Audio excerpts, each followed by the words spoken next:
Buen día a todos, qué gusto verte. Qué bueno que el Señor te trajo en esta mañana a escuchar su palabra. Él quiere hablarnos a todos.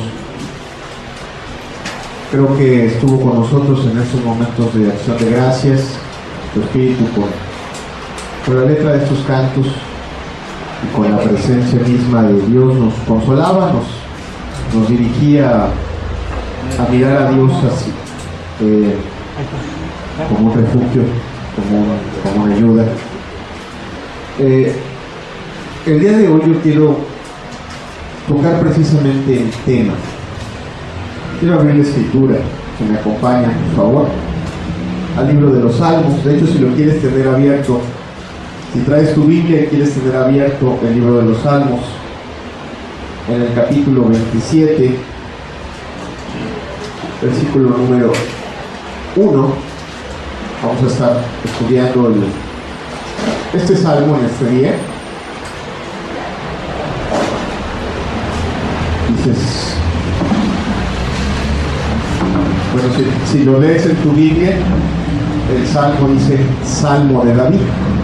En el texto de esta Biblia electrónica que tenemos aquí no lo dice, sin embargo en el texto de la Escritura sí aparece y dice Salmo de David, el autor. Y el texto nos dice: Jehová es mi luz y mi salvación, ¿de quién temeré? Jehová es la fortaleza de mi vida, ¿de quién he de atemorizarme? Esta enseñanza, amados, la he titulado, como dice la primera pregunta de este salmo, ¿de quién temeré? Quiero hablar del temor humano, de entender que aún de que todas las personas, en todas las personas existe el temor, aún en los cristianos. David enfrentó diversos temores, los cuales vamos a ver a continuación. Pero también quiero, con el mismo pasaje, con este salmo, pues que podamos entender de dónde viene la verdadera paz y la verdadera seguridad. El Señor Jesucristo habló de una paz diferente a la que este mundo da, a una seguridad diferente. Cuando Él se fue, dijo: mi paz os dejo, mi paz os doy, y yo no la doy como este mundo la da. Entonces, ¿qué te parece si hacemos una oración y le pedimos al Señor que bendiga su palabra, que sea su espíritu, que sea su palabra la que nos hable, la que nos dirija, la que nos alimente, la que fortalezca nuestra alma? Padre, gracias porque estamos aquí hoy, Señor, porque tu buen espíritu nos ha traído en esta mañana, porque tú tienes buena voluntad para con nosotros, porque no quieres que nos perdamos, porque tus pensamientos para con cada uno de los presentes, Señor, son pensamientos elevados. La Escritura dice pensamientos de paz y no de mal. Señor amado, que hoy la palabra que vamos a estudiar, Señor, sea dirigida por tu Espíritu. Padre, tu Espíritu utilice mi boca y tu Espíritu abra el corazón y el entendimiento de cada uno de los presentes, Señor, para recibirla, para entenderla, para abrazarla, Señor, en el nombre precioso de Jesús. Amén. Amén. Ok, en primer lugar quiero decirte que esta enseñanza la he dividido de manera sencilla en 4 puntos. Este salmo lo he dividido en 4 puntos. Es un salmo de 14 versículos. El salmo toca el tema de los temores humanos. El salmo toca el punto de donde encontramos la verdadera paz. El salmo toca el punto de cómo obtenemos esa paz. Y como un cuarto punto, cómo descansamos o cómo realmente vivimos en esa paz. Ok, quiero empezar hablándote de los temores humanos. Vuelvo a usar el Salmo 27.1. Te decía, el Salmo comienza, si tú lo tienes en tu Biblia, dice Salmo de David. David decía, según este salmo o este cántico, decía: Jehová es mi luz y mi salvación, ¿de quién temeré? Jehová es la fortaleza de mi vida, ¿de quién he de atemorizarme? quiero empezar esta enseñanza, pues, hablando de los temores humanos, y quiero llevar la enseñanza al pasaje a donde realmente empezó, a la vida de David. David, al entender sus aflicciones, sus temores, al entender quién era David, lo que vivió, lo que enfrentó, lo que luchó, pues quizá podemos entender mejor el Salmo. Y si comenzamos por entender quién era David, un hombre como tú y como yo, un pecador rescatado por la gracia de Dios. Y quiero aclarar, David no nació justo, David no nació limpio, David no nació perfecto, sino más bien David fue un pecador. Tú puedes leer en la escritura que hay un salmo que habla de que en pecado le concibió su madre, y en otro pasaje dice: Señor, de los pecados de mi juventud no te acuerdas. David fue un pecador al que en su corta edad, si tú quieres, en su juventud, Dios llamó. Quizá le llamó a través de la enseñanza de su padre, quizá le llamó a través de conocer la escritura en la sinagoga. La cosa es que hubo una transformación en la vida de David, pero David fue un pecador y Dios le llamó. Ahora, hay un doble llamamiento en la vida de David. Tú puedes ver desde sus inicios que era una persona que después de que Dios le llamó, fue una persona que se acostumbró a buscar a Dios, y después Dios le hizo un segundo llamado.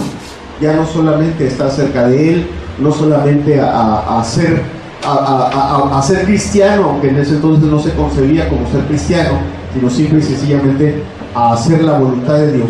David tuvo un segundo llamado, un llamado para servir a Dios, un llamado para ser rey, un llamado para cuidar y pastorear al pueblo de Dios. Tuvo ese segundo llamado. Ok, hay que entender una cosa, hay que entender esto para entender entonces el contexto. David, un hombre como tú y como yo, pecador, miembro de este mundo, es llamado por Dios dos veces. En primer lugar, a estar a cuentas con Dios, y en segundo, a hacer la voluntad de Dios y a servirlo. Y es donde, en ese contexto, es donde aparecen sus enemigos. Entendámoslo bien, aparecen sus enemigos, y entendamos esto: cuando Dios llama a cualquiera de nosotros de este mundo, también aparecen nuestros enemigos. Lo que hay que identificar en un primer término es que los enemigos del hombre no son los hombres, de acuerdo con la escritura. Aunque tú puedas tener a un hombre que te aborrezca, que hable mal de ti, que no te quiera, la escritura no dice que nuestros enemigos sean realmente los hombres. Cuando dicen amén. Vamos a ver lo que dice el libro de Efesios, capítulo 6, versículo número 12. Nuestros verdaderos enemigos están identificados por la palabra de Dios. Dice: porque no tenemos lucha contra sangre y carne, sino contra principados, contra potestades, contra los gobernadores de las tinieblas de este siglo, contra huestes espirituales de maldad en las regiones celestes. Los verdaderos enemigos, los enemigos más temibles, los que de verdad quieren destruir al ser humano, no tienen ni carne ni sangre, sino son espirituales. Es el diablo, es sus demonios. A veces el diablo y sus demonios se valen de personas o de circunstancias para traer adversidades a los hombres. Por ejemplo, si tú estás en pecado, es evidente que tu enemigo, el diablo, pretenda mantenerte en el pecado, pretenda mantenerte lejos de Dios, pretenda mantener tu vida sucia.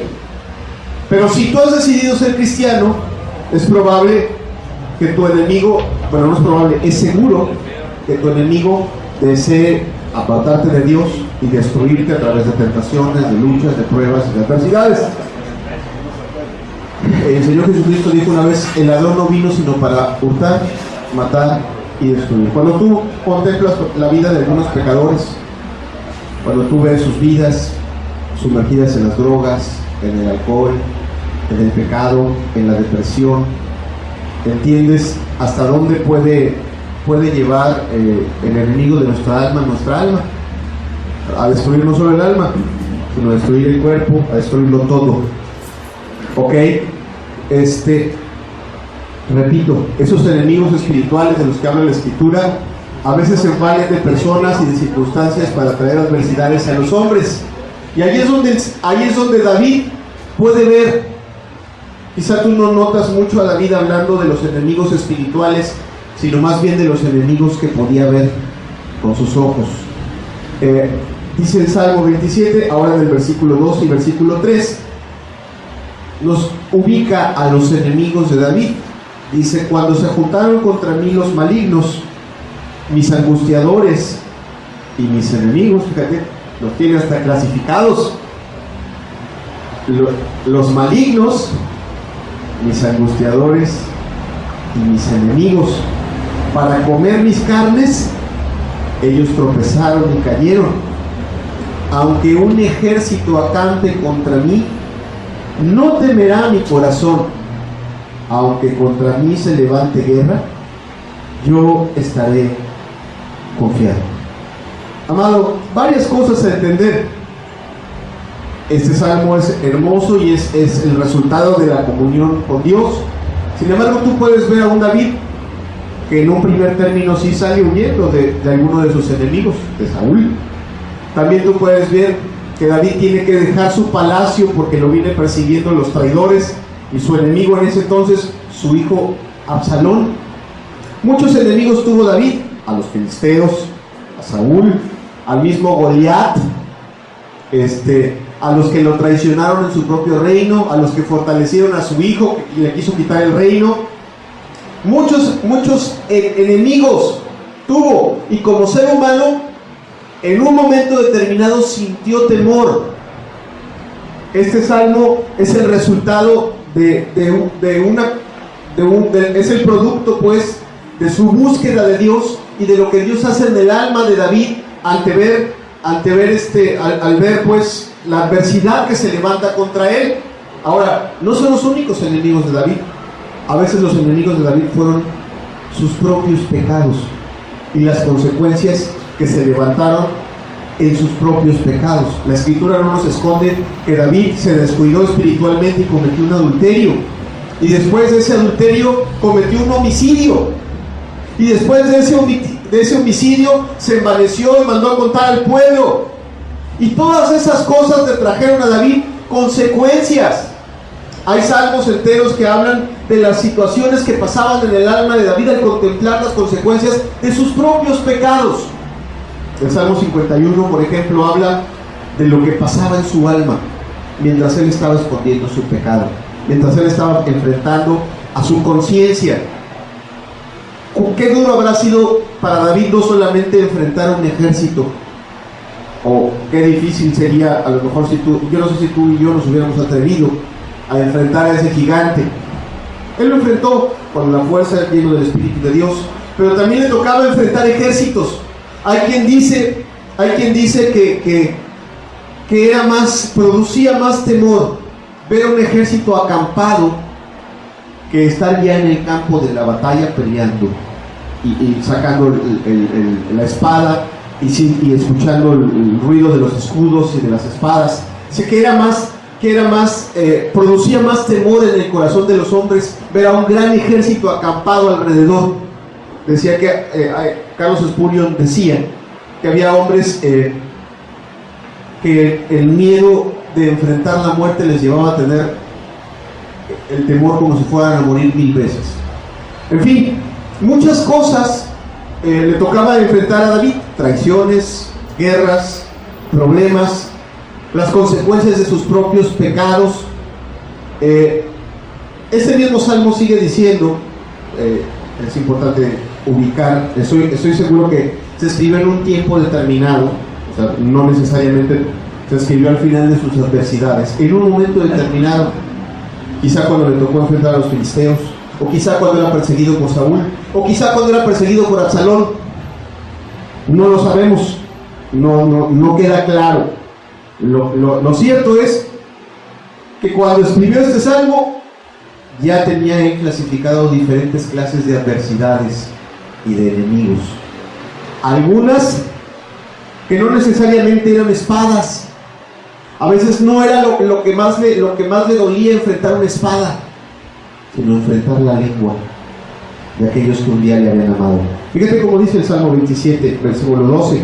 Dice: no me entregues a la voluntad de mis enemigos, porque se han levantado contra mí testigos falsos y los que respiran crueldad.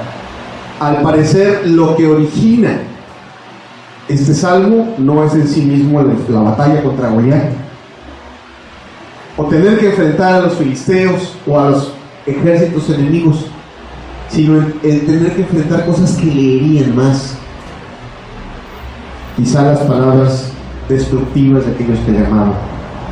Ok, en todas las situaciones, ya sea que le tocara enfrentar a un guerrero, a un ejército completo, la difamación, la calumnia, o su conciencia recriminándole sus pecados, o ver las consecuencias del pecado en sus hijos.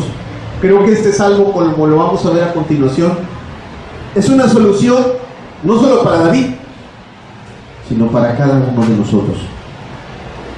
Es una propuesta para cada uno de nosotros. ¿Por qué?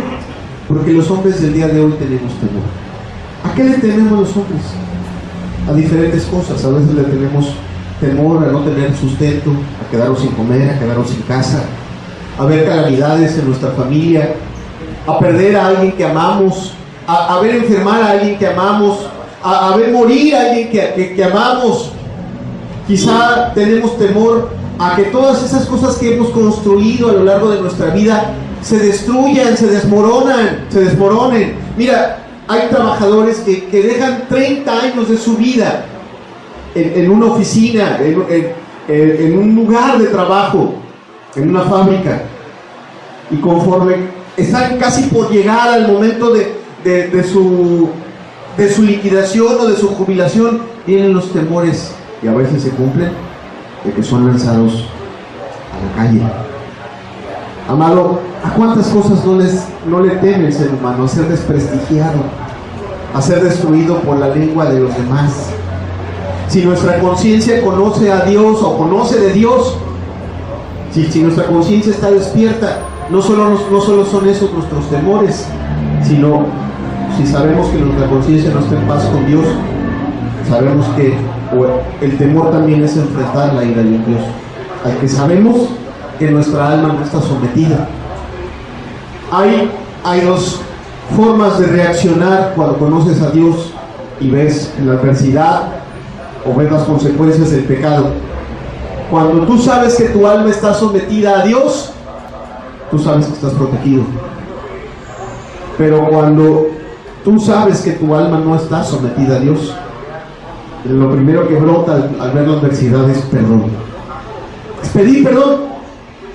¿Por qué? Porque una cosa que el hombre no puede enfrentar, o que le es difícil de enfrentar, es el testimonio de su conciencia, que le dice que está expuesto a la ira de Dios por no estar en paz, por no ser reconciliado. Ok. El hombre tiene miedo a quedarse solo, a que los problemas le rebasen. Si es cristiano, el hombre le puede tener temor a ser derrotado, a deshonrar a Dios y a ser abandonado por Dios. En fin, muchas cosas son las que puede el hombre tenerle temor. Este salmo propone para nosotros encontrar la verdadera paz. Un regreso al inicio del salmo. El salmo en el versículo 1 dice,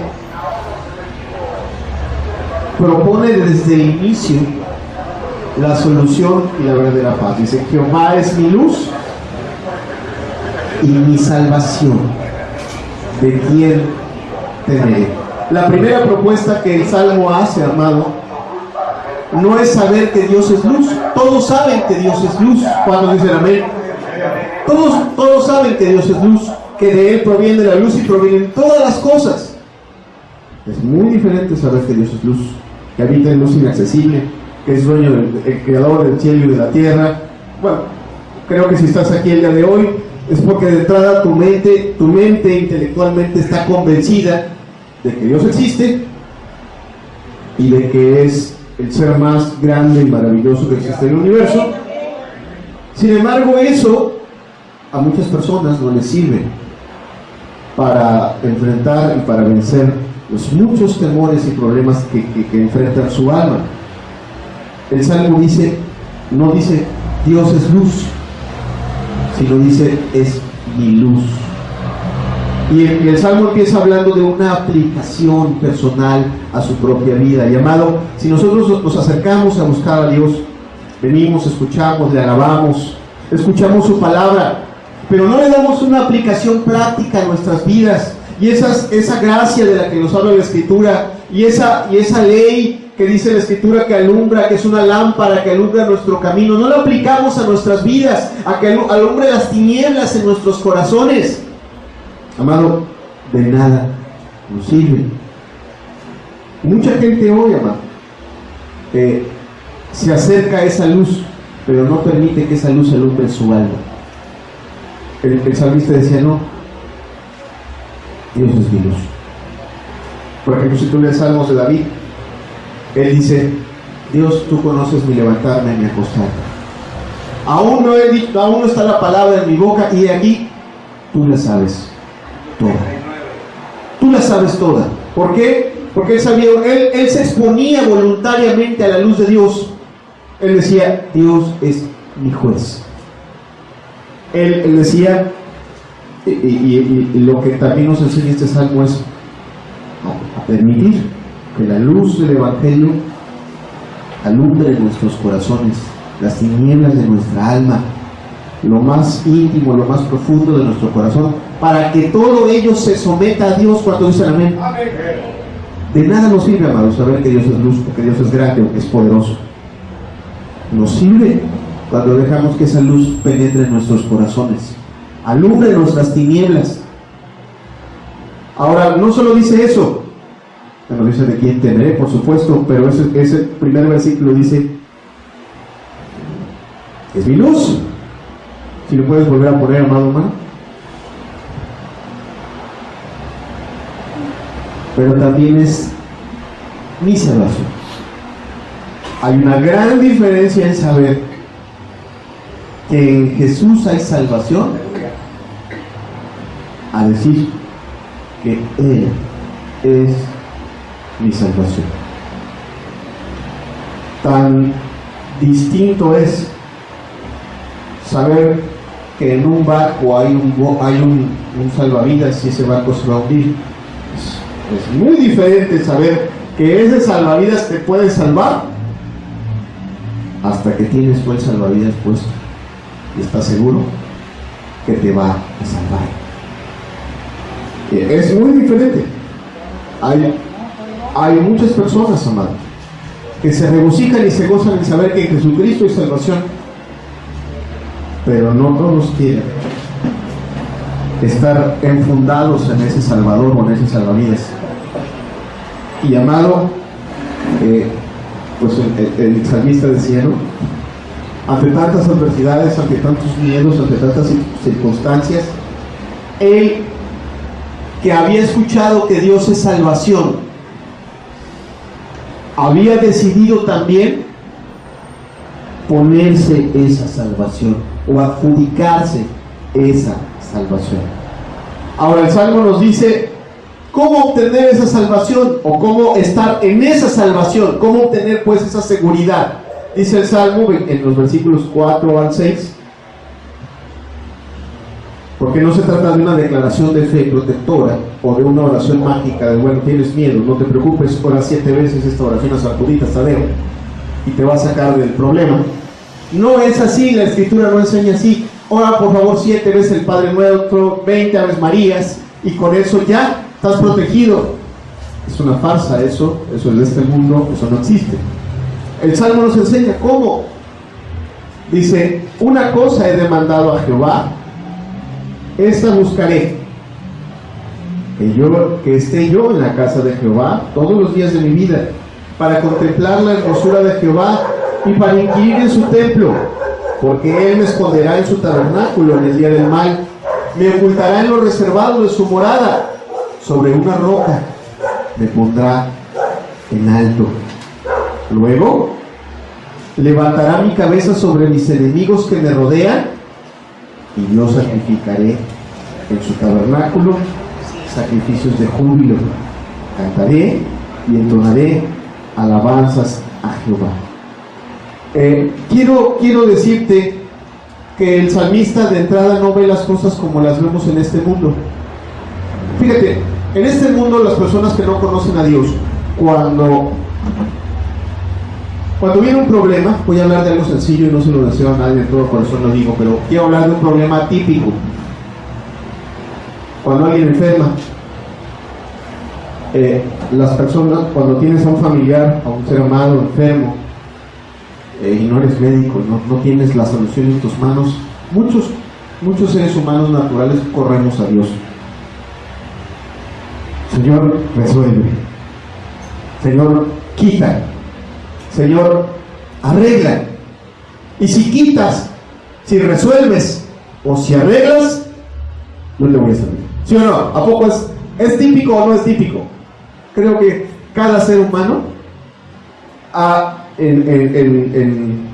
lo digo con amor y con respeto, en su ignorancia de la voluntad divina, alguna vez lo haya hecho así. El Salmo no enseña que la solución a los temores y a los miedos está en que los problemas se acaben, sino el Salmo más bien propone un refugio.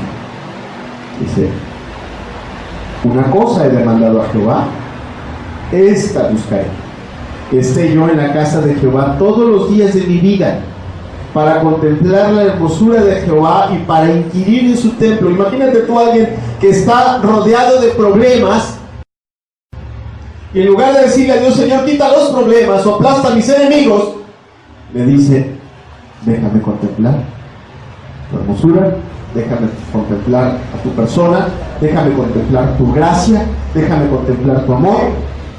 Dice el versículo 5: no quiero que los quites, quiero que me escondas. Dice: porque Él me esconderá en su tabernáculo en el día del mal, me ocultará en lo reservado de su morada. La solución que el salmista dice: bueno, no, ahí va a seguir el problema, pero yo Él me va a refugiar, o voy a encontrar refugio en Dios. Yo no sé si tú has visto un niño asustado. Un niño asustado, ¿hacia dónde corre? Corre hacia su madre. Y cuando se pone detrás de las piernas de su madre, saca la cabecita y ahora dice: a ver, ¿sí o no? Entonces, en la solución del problema del niño no está en que se acabe el problema, sino en que tenga un lugar seguro en donde refugiarse. Dice el Salmo: me pondrá sobre una roca, me pondrá en alto. Como cuando todo se está inundando, como cuando vienen las aguas muy fuertes. Tú y yo tuvimos una experiencia hace un par de años quizá, en donde las aguas literalmente se vinieron arriba. ¿Y qué buscaron algunos? Buscaron un lugar alto, en donde estuvieran seguros, en donde hubiera paz. Y cuando ya estuvieron en paz, donde ya estuvieron seguros, pues, o en alto, entonces tuvieron paz. Y eso es lo que propone. El Salmo propone, pues, a Dios, a Jesucristo, como un refugio en medio de los problemas. Te lo digo de manera honesta y sincera: el problema del pecador no se va a solucionar si Dios me dice, y Dios nunca lo va a hacer, que Dios nos diga: bueno, está bien, ya no voy a juzgar a nadie. Dios va a juzgar a vivos y a muertos. ¿Cuántos dicen amén? Pero el problema de Dios está solucionado cuando en ese día del juicio Jesucristo está a su lado para abogar por él y defenderle. ¿Cuántos dicen amén? Si tu problema es que tu conciencia te testifica que no estás en paz con Dios, la solución no es evadir ese día del juicio, no es evadir esas responsabilidades y consecuencias. La solución está en que Jesucristo sea tu abogado y sea tu amigo. ¿Cuántos dicen amén? No está ni en tus obras, ni en tus méritos, ni en nada. La solución está en que Dios te perdone tus pecados. El pasaje dice eso: Él me esconderá, Él me pondrá en un lugar alto. Y tú piensas en la escena del día del juicio, es más, el mismo Señor Jesucristo dice de entrada que a uno los va a poner a la derecha y a otros los va a poner a la izquierda, ¿no? ¿Cuánto terror van a tener aquellos que sean puestos a la izquierda? ¿Y cuánto gozo los que sean puestos a la derecha cuando dicen amén? ¿Va a dejar de suceder? No. Fíjate que a veces platico con mis hijos. Uno de ellos en particular, no le cabe en la cabeza que esta tierra se va a acabar y que Dios va a desbaratar todo lo que tú y yo vemos. A veces me dice, papá, es que yo no quiero que se acabe esto.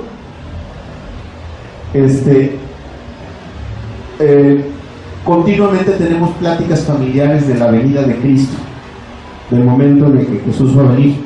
Y Dios nos lleva a ver, pues, no que las cosas van a dejar de suceder, como dice la Escritura, pues sus palabras no pasarán cuando dicen amén, sino más bien que aquellos que están refugiados en Cristo Jesús tendrán seguridad y tendrán salvación. Ok, sigue diciendo el Salmo, ante las diferentes adversidades, la solución no es que el problema se acabe, sino encontrar el refugio. Y dice en el versículo 6, luego levantará mi cabeza sobre mis enemigos que me rodean, y yo sacrificaré en su tabernáculo sacrificios de júbilo. Cantaré y entonaré alabanzas. O sea, el Salmo propone pues una visión de esperanza, de mirar que si yo me refugio en Dios, Dios no va a acabar el problema, quizá no en ese momento, sino me va a mantener seguro, de acuerdo con lo que dice el pasaje. Por ejemplo, si lo aplicamos al autor del Salmo, a David muchas veces fue amenazada su vida. Saúl le lanzó una lanza y por poco le pega, no le pegó.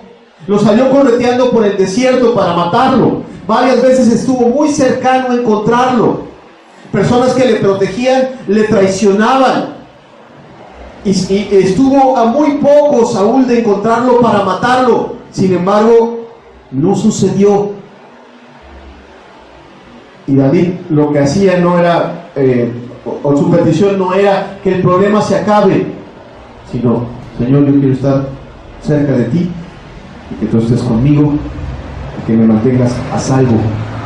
Así lo puedes ver cuando lo perseguía también su hijo Absalón, y lo puedes ver en las diferentes circunstancias, aun cuando te decía, cuando enfrentaba su conciencia, cuando enfrentaba sus propios pecados. Si tú lees el Salmo 51, esa enseñanza no es del Salmo 51.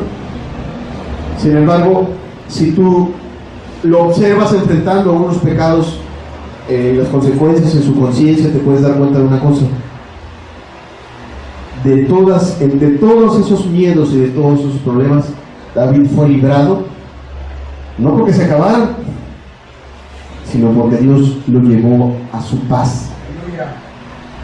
Dios lo llevó a su paz. ¿Ok? El Salmo también nos propone cómo obtener esa paz. Todos necesitamos esa paz. Dios la pone hoy delante de nosotros. Jesucristo la pone hoy delante de nosotros, porque Él desea nuestro bien, desea nuestra salvación. Si no la hemos encontrado, desea que la tengamos permanentemente si somos su pueblo. Pero el Salmo también nos propone cómo encontrar esa paz. Y como te decía, no es una cuestión de, bueno, hago una oración, voy a declarar el Salmo 27 y esa paz va a venir sobre mí. Voy a ir a la iglesia, voy a cumplir y esa paz vendrá sobre mí. Voy a hacer cosas buenas y esa paz vendrá sobre mí. Hoy en las enseñanzas humanas se piensa que haciendo tu bien atraes el bien y haciendo mal atraes el mal. Desgraciadamente esas ideas se han mezclado en el cristianismo. No, la Escritura dice que una cosa, un mismo suceso, y primero la palabra de Dios por la enseñanza de todo hombre, un mismo suceso sucede al hombre, al justo y al injusto. O sea, al justo le pueden pasar cosas buenas y también le pueden pasar cosas malas. Entonces no es a través de esas cosas, sino el Salmo nos propone cómo obtener esa paz. El Salmo 27, ahora en el versículo 7 al 9, nos dice lo siguiente. No es declarando, no es a través del conocimiento, sino es a través de la búsqueda del corazón a Dios. Dice: oye, oh Jehová, mi voz con que a ti clamo, ten misericordia de mí y respóndeme. Mi corazón ha dicho de ti: buscar mi rostro. Tu rostro buscaré, oh Jehová. No escondas tu rostro de mí, no apartes con ira a tu siervo. Mi ayuda ha sido, no me dejes ni me desampares, Dios de mi salvación. La paz, amado, está en saber entrar por la puerta de ese refugio que el mismo Salmo propone. Repito, Dios no propone quitar los problemas. Dios se propone a sí mismo como un refugio para los diferentes problemas que podemos enfrentar, para nuestros miedos, para las situaciones de nuestra conciencia, para los problemas con personas, para las situaciones que pasan en esta vida, para las cuestiones materiales. Él se propone a sí mismo como refugio. Y la forma de obtener esa paz está en saber entrar a ese refugio. Llamado, el refugio no es este lugar en el que tú y yo estamos físicamente. El refugio se llama Cristo Jesús. Y hay que saber llegar a Él. Hay que saber entrar en Él. Si no tengo paz, porque mi conciencia me acusa de que he llevado una relación, o he hecho con mi vida lo que he querido, tengo que aprender a entrar a ese refugio. Tengo que aprender entrando, tocando esa puerta, pidiendo perdón por mis propios pecados, suplicando ser lavado, ser limpiado, suplicando ser ayudado, ser levantado. Dios no echa fuera a nadie cuando dicen amén. Ahora bien, la paz, amados hermanos cristianos, no está en que estemos nosotros reunidos aquí, ni que vengamos a orar juntos. La paz está en que aprendamos a entrar todos los días en su cámara secreta, no a repetir palabras y palabras, sino hallar a Dios vivo y verdadero en la comunión íntima y personal. En eso está la verdadera paz. Fíjate lo que dice en el versículo número 8. Si me haces favor de regresarlo, por favor, hermano. Dice, ¿cómo el salmista es estimulado a buscar a Dios en los momentos de adversidad? Dice: mi corazón ha dicho de ti, buscar mi rostro. O sea, su corazón o su alma es empujada, es movida. Tiene todas las adversidades enfrente, las consecuencias enfrente, los temores enfrente, y su corazón le estimula. Es más probable que sea el Espíritu Santo el que le esté empujando o guiando. Dice: busca a Dios, humíllate delante de Dios, humilla tu corazón, humilla tu alma, dale un momento la espalda a tus enemigos y dale la cara a Dios. Expone tu necesidad, la que sea, ya sea para limpiar tus pecados o ya sea para realmente salir del problema o saber cómo enfrentarlo. En eso está el problema. Y luego dice el versículo 9, porque Dios sabe lo que pasa en el hombre, y dice: no escondas tu rostro de mí, no apartes con ira a tu siervo, mi ayuda ha sido. No me dejes ni me desampares, Dios de mi salvación. Amado, fíjate quién está escribiendo este salmo. Está escribiendo una de las personas más espirituales que haya pisado esta tierra, una de las personas que más comunión habrá tenido, de una comunión tan especial.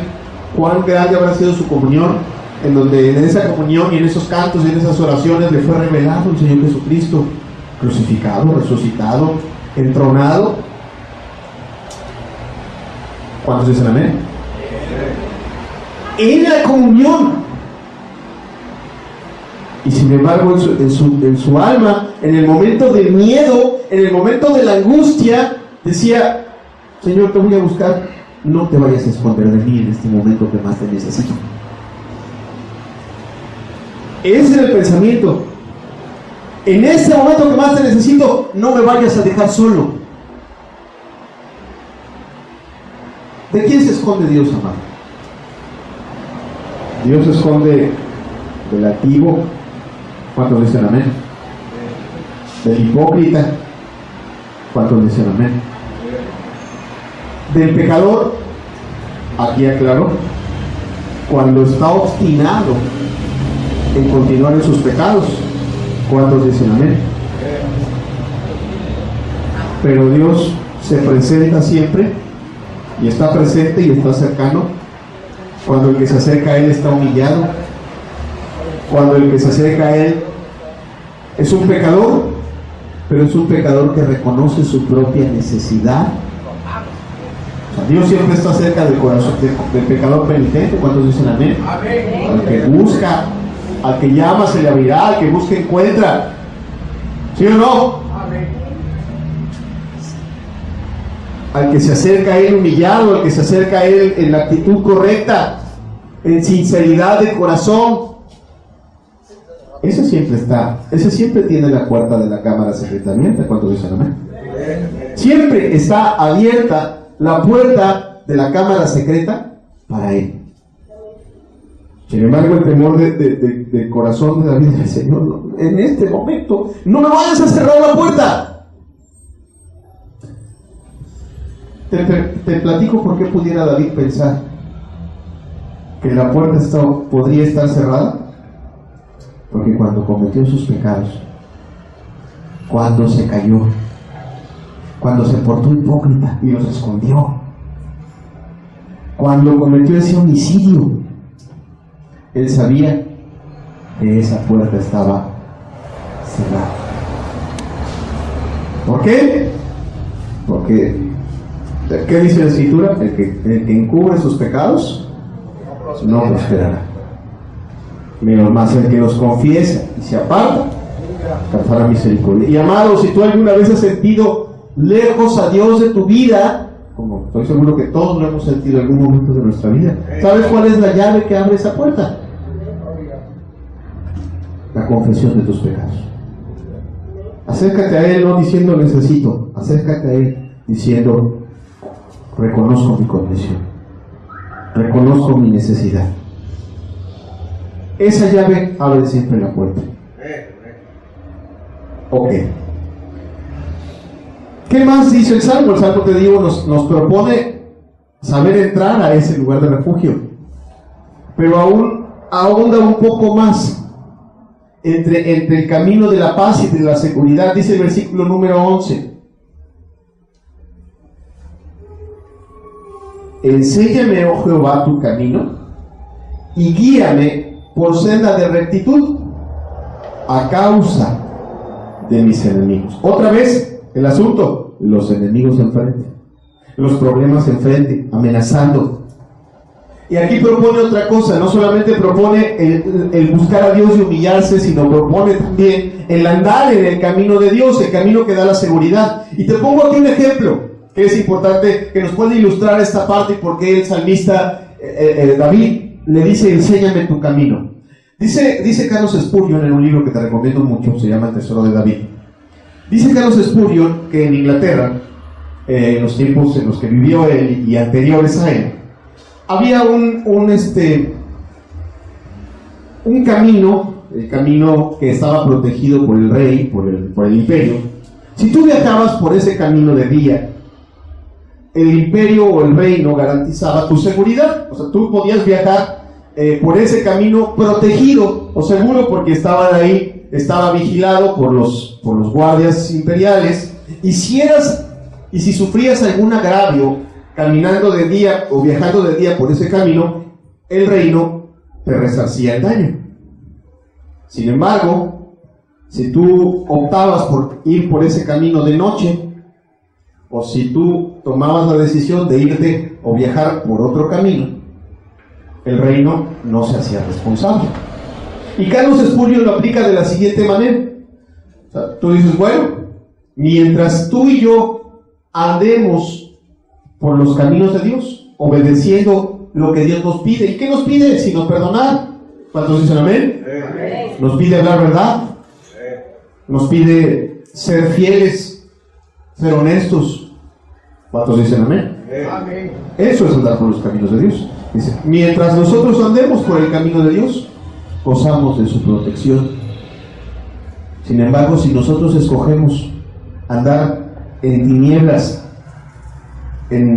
a escondidas, haciendo nuestra propia voluntad, en nuestros propios caminos, Dios dice, no te puedo proteger ahí. Las consecuencias de tu pecado te vendrán, cualesquiera que sea. Si te metes a hacer fraudes, tarde o temprano te vendrán las consecuencias. Si te pones a guardar resentimientos, tarde o temprano esos resentimientos traerán consecuencias a tu vida. ¿Sí me explico? Por eso el salmista dice, enséñame tu camino, porque en tu camino está mi seguridad.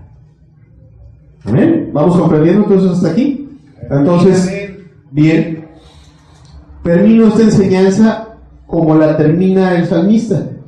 Él, en primer lugar, nos habla de sus temores, nos habla del refugio, nos habla de cómo entrar a ese refugio, pero también nos habla de cómo permanecer en ese refugio.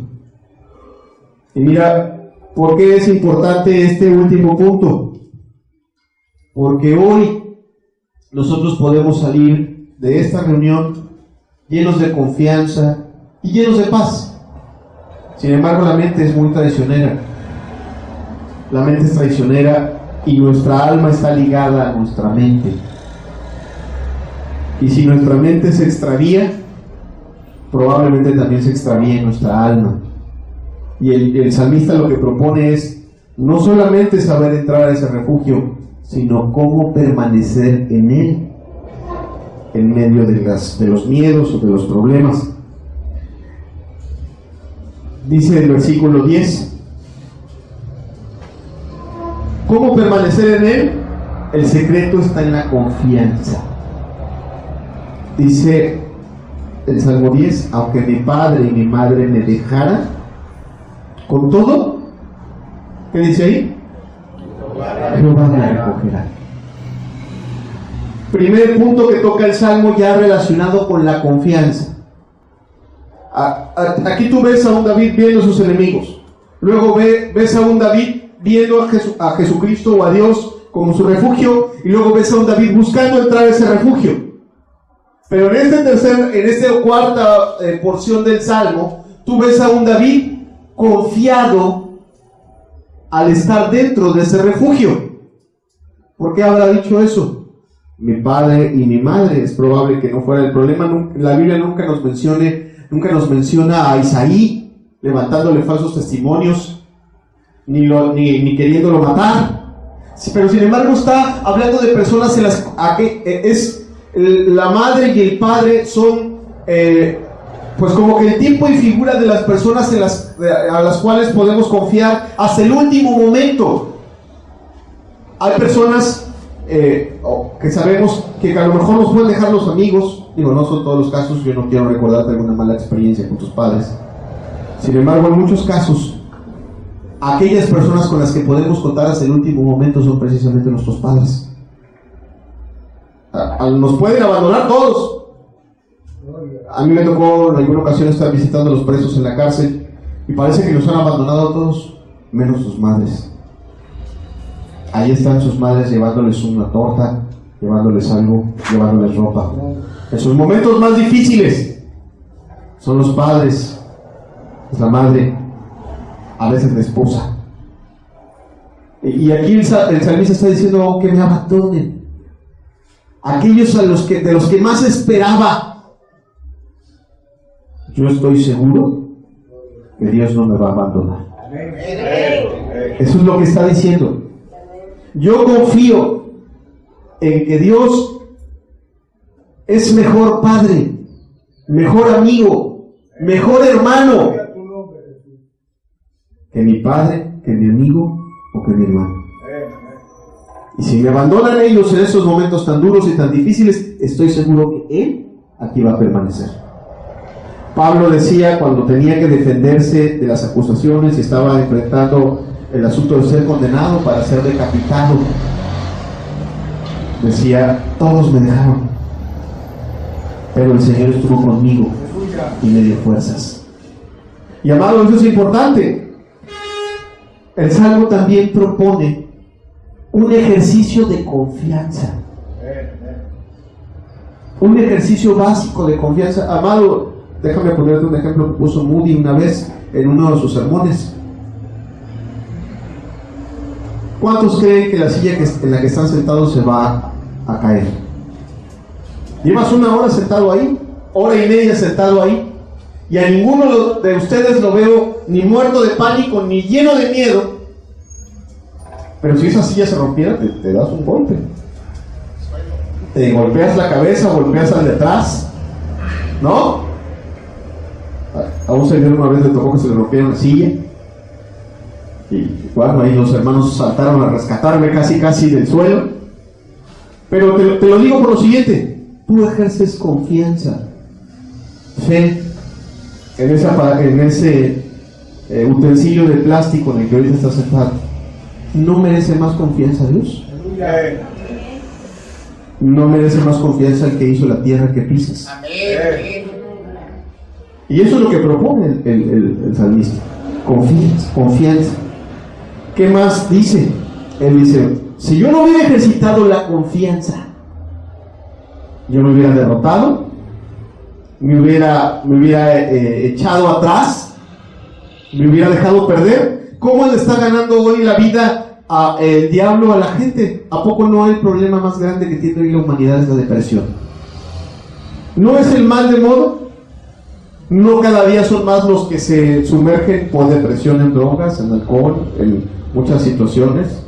¿No son cada día más los que dependen de medicamentos para salir adelante? ¿No es el mal de este siglo? Ok. Fíjate cómo dice el Salmo en el versículo 13. Hubiera yo desmayado si no creyese. Fíjate lo que dice. Hubiera yo desmayado. Yo también me hubiera ido. Yo también me hubiera derrotado. Yo también me hubiera bajado las manos. Yo también hubiera sido como esos que cuando veían a Goliat se echaron a correr. Yo también hubiera sido. Yo también hubiera sido como esos reyes que cuando veían al ejército enorme acampar delante de ellos, salían corriendo, levantaban la bandera o preferían dar la mitad de su trono. Yo también hubiera sido como uno de ellos. Yo también hubiera sido como uno de esos que abandonan a Dios, que abandonan el trono, el reino, su familia, todo. Yo también hubiera sido, es lo que ha hecho David. Así como uno de tantos. Dice, si no creyese que veré la bondad de Jehová en la tierra de los vivientes. Si yo no creyese que a pesar de todo lo que me produce temor, hay un Dios que me va a consolar y que voy a ver su bondad, yo me hubiera dejado todo ahí. Pero por cuanto sé que hay un Dios bueno, que cuida de mí, que busca mi bien, que desea lo mejor de mi alma, seguí adelante. Me refugié en Él y refugiado en Él enfrenté mi problema. Refugiado en Él le di la cara al problema y lo enfrenté. Si tú recuerdas, hay quien ha leído la Escritura y te recomiendo que leas Primera y Segunda de Samuel, Primera y Segunda de Reyes. Ahí habla de la historia de David. David veía el ejército acampado y entraba con Dios y le decía, Señor, ¿saldrás conmigo? Si tú no vas conmigo, yo no voy. ¿Saldrás conmigo? A veces, y le pedía consejo. Dime, yo vuelvo al punto, no es lo mismo decir, qué bonito se ve David desde acá, en dibujitos, en historias. que ver 1000 espadas frente a ti, sabiendo que a lo mejor tú tienes 300 y unos pocos escudos. Él se presentaba delante de Dios y decía: ¿saldrás conmigo? Si vas a salir conmigo, voy. Y así salían sus batallas, amado. Así salían sus batallas. Hubo una ocasión en la cual él estaba, inclusive el hermano David Wilkerson hizo una excelente enseñanza de este pasaje.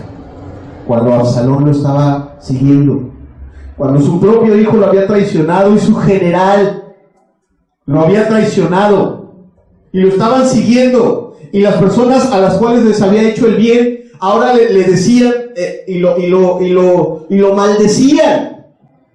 Parecía que lo había perdido todo. Hay un momento en el cual David vuelve a hacer exactamente lo que nos propone ese salmo. David se fortaleció en Dios y enfrentó su problema.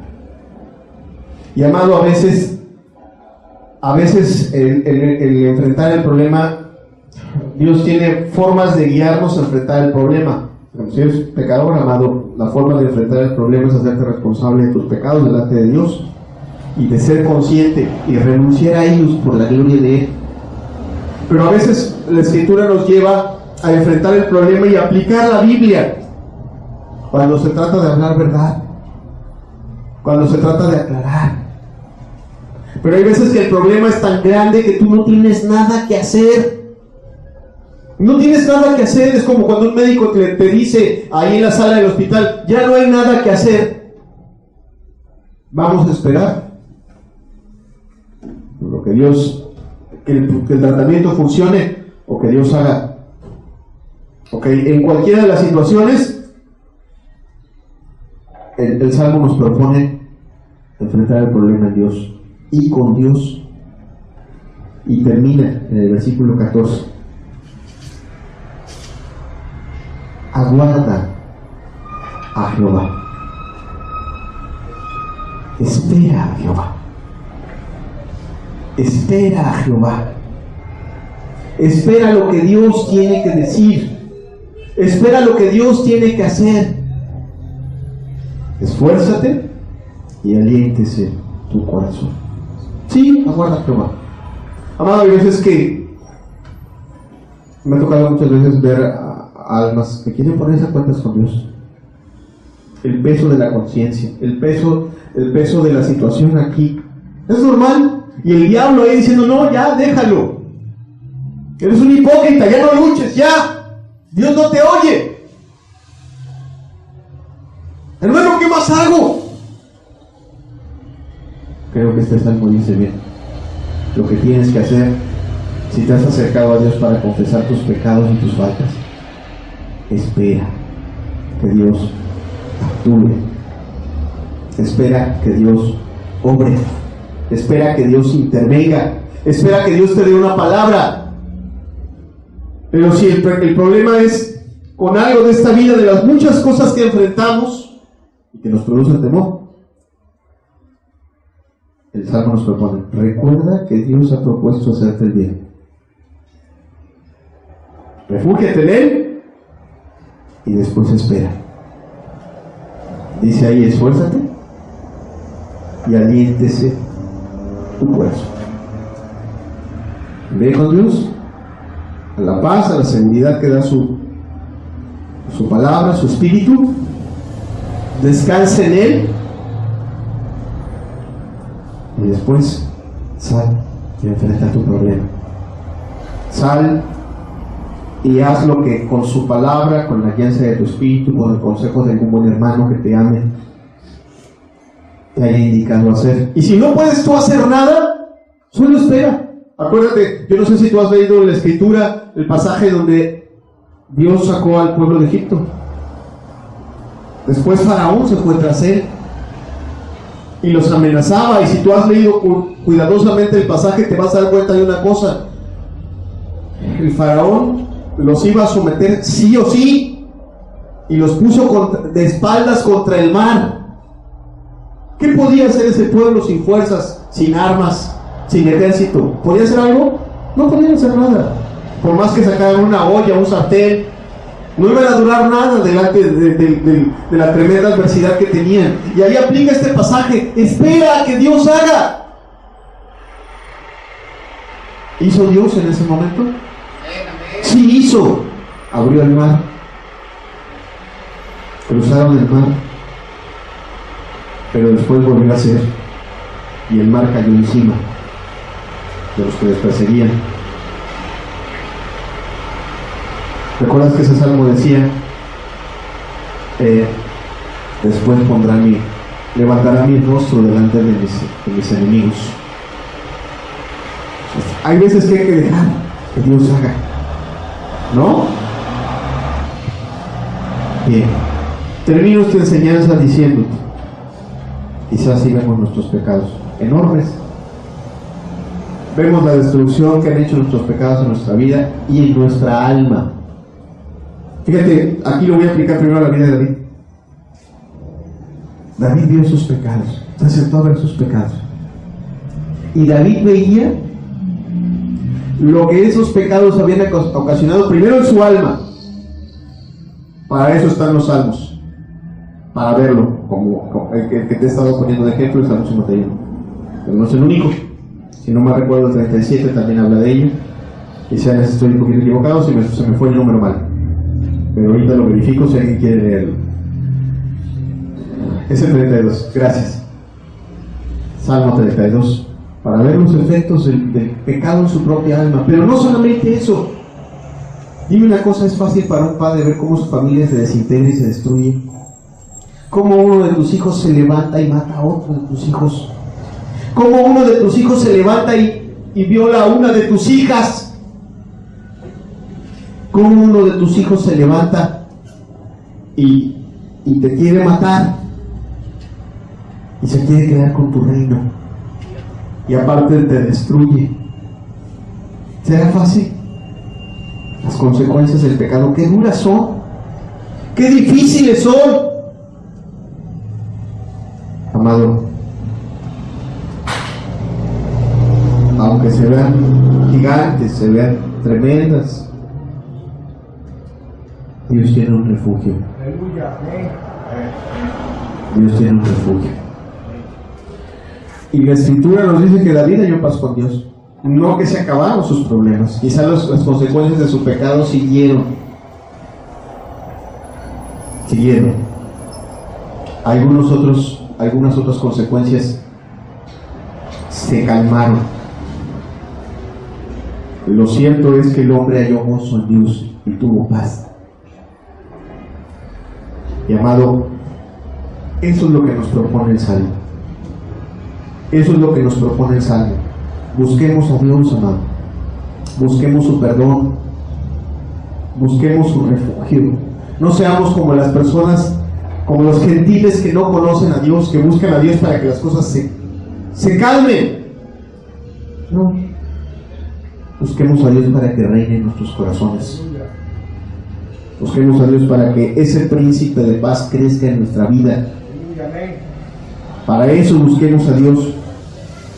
Termino con lo que el mismo Salmo, con lo que el Salmo comienza. Versículo número 1. Jehová es mi luz y mi salvación. ¿De quién? ¿De quién? ¿De quién temer? Jehová es la fortaleza de mi vida. ¿De quién he de atemorizar? Cerremos los ojos un momento. Quiero hacer una oración y quisiera que ministremos un momento a Dios. Padre, ¿de qué nos sirve el conocimiento, Señor, si tú no eres el que tiene el control de nuestros corazones y de nuestra alma, Señor? Hoy nos has traído en esta mañana no a conocer, no solo a conocer, sino te has presentado delante de nosotros como ese Dios que busca nuestro bien, que busca el bien de nuestra alma, el bien de nuestra vida. Muy torpes somos, Señor. Este mundo nos ha enseñado a encender el televisor, a encender el radio o una computadora, Señor, pero no nos ha enseñado a ir a ti. Padre, tú nos has llamado en esta mañana y nos has enseñado, Señor, que la verdadera paz no es la que da este mundo, sino la que traes tú. Y también nos has enseñado cómo llegar a ella, Señor, a través de Cristo Jesús.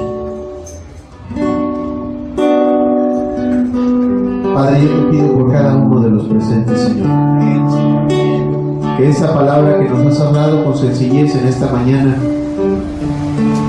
sea de mucha utilidad para nuestras vidas, Señor, para que Cristo Jesús sea real en nuestros corazones, para que Cristo Jesús no sea salvación, sino mi salvación, Señor, para que Cristo Jesús no sea luz, Señor, sino mi luz, el que alumbre mi alma y el que alumbre mi camino, Señor. Porque donde está el Espíritu de Dios, dice la Escritura, ahí hay libertad. Haz nuestros corazones libres del temor y también del pecado. Haz nuestros corazones libres de las consecuencias de nuestras malas decisiones, Señor, de nuestros errores. Haz nuestros corazones libres de los temores, quizá de las cosas que hemos sembrado, Señor, y que ahora pudiéramos estar cosechando, pero también nuestros corazones libres, Señor, de aquellas cosas que este mundo ha preparado para destruirnos y que amenazan con apartarnos de ti, Señor. Danos esa libertad, Señor.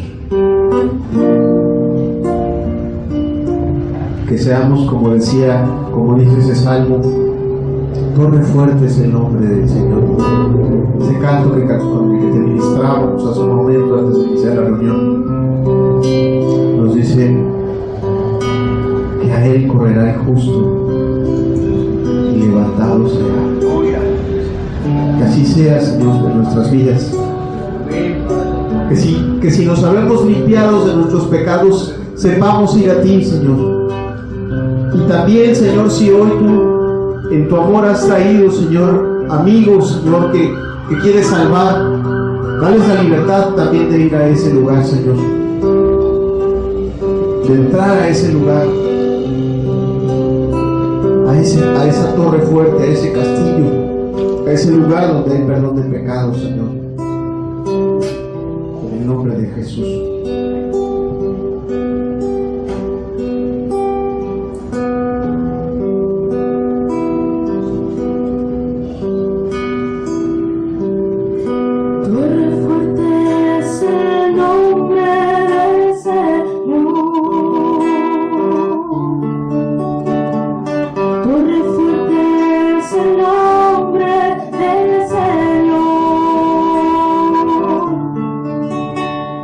Torre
aposento de esa torre fuerte, Señor, hay seguridad y no hay temor, Señor. No importa cuántos se levanten, no importa cuántos demonios hay a nuestro alrededor, Señor. No importa cuántas personas de carne estén utilizando. En ti no hay temor, Señor. Enséñanos, Dios amado, a ir ahí, Señor.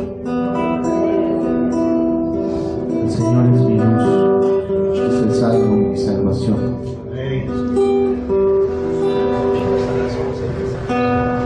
El Señor es mi salvación, de quien temeré, de quien temeré. El Señor es mi luz y mi salvación. ¿Quién temeré? ¿De quién temeré? El Señor es mi luz y mi fortaleza.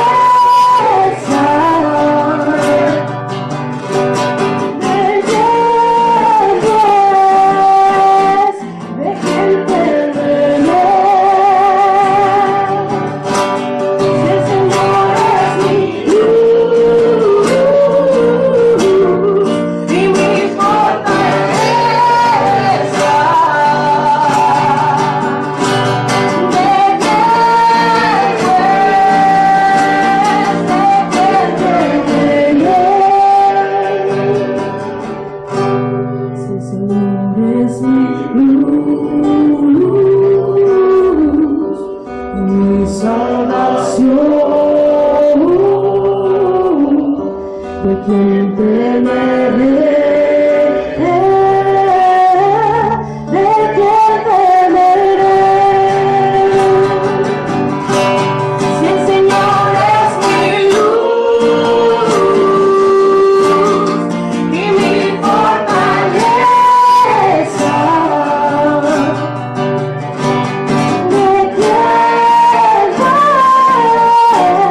¿de quién temeré? Si el Señor es mi luz y mi fortaleza,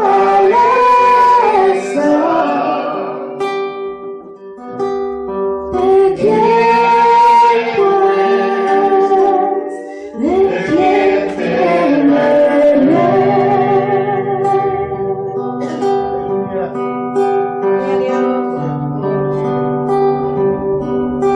Gracias, Señor, porque como dice este salmo, Señor, ¿de quién temer?